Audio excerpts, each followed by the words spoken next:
Salut mon ami, comment ça va? C'est Wendell Benjamin Etienne. J'ai l'immense plaisir de vous présenter un nouvel épisode titré Un bon remède. Il s'agit d'un épisode très simple mais très profond qui va certainement vous aider à être content, à être joyeux, notamment dans le Seigneur. Bonne écoute. Dans Proverbe chapitre 17, verset 22, nous lisons ceci. Un cœur joyeux est un bon remède, mais un esprit abattu dessèche les os. Bien avant les progrès scientifiques que nous connaissons aujourd'hui dans le domaine de la médecine et de la psychologie, la Bible nous a déjà appris, notamment à partir de ce verset qu'on vient de lire, qu'il y a un lien très étroit entre notre état d'esprit et notre bien-être corporel. Ça, c'est sûr. Des maladies psychosomatiques comme le stress et la dépression sont très courantes dans nos sociétés d'aujourd'hui. Beaucoup de santé sont dégradées parce que l'esprit est abattu. Nous vivons dans un monde de pression. Comment ne pas avoir l'esprit abattu dans un tel monde?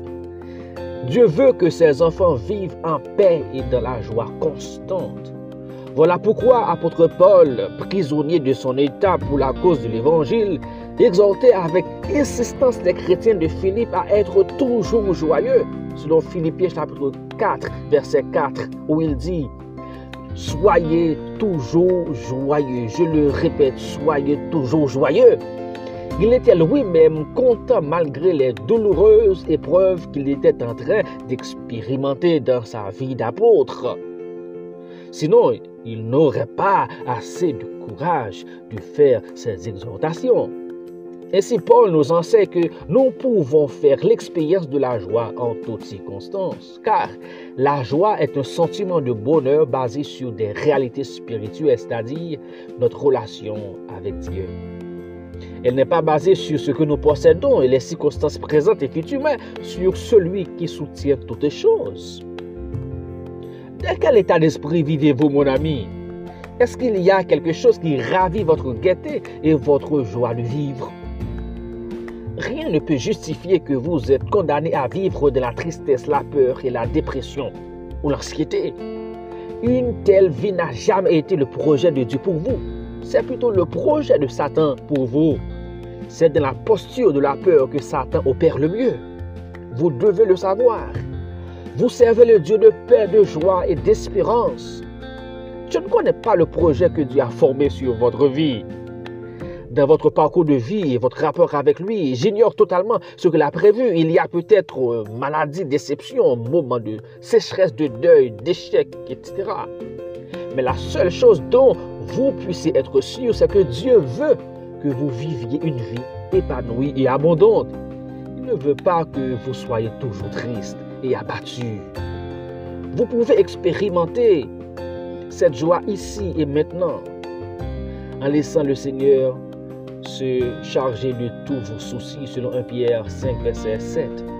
Il vous a créé pour une vie de joie en dépit des circonstances fâcheuses de cette vie. Rappelez-vous que vous êtes un être humain. Certaines fois, vous pouvez ressentir la peur et la tristesse. Le plus important est votre attitude quand de tels sentiments font surface et à qui vous avez recours. À ne pas oublier que Jésus avait lui aussi l'esprit abattu dans le jardin de Gethsémani avant de porter sa croix. Vous pouvez tout lui dire maintenant, il vous comprendra. N'oubliez pas, mon ami, un cœur joyeux est un bon remède. Voudrez-vous à présent réfléchir sur ces deux questions? 1. Êtes-vous toujours triste ou souvent triste? Si oui, quelle en est la cause d'après vous? 2. Qu'est-ce que Dieu vous demande de faire? Qu'est-ce qu'il vous demande de cesser de faire? Et qu'est-ce qu'il vous demande de continuer à faire en réponse à cette réflexion? Que le Seigneur, dans son amour, vous bénisse abondamment.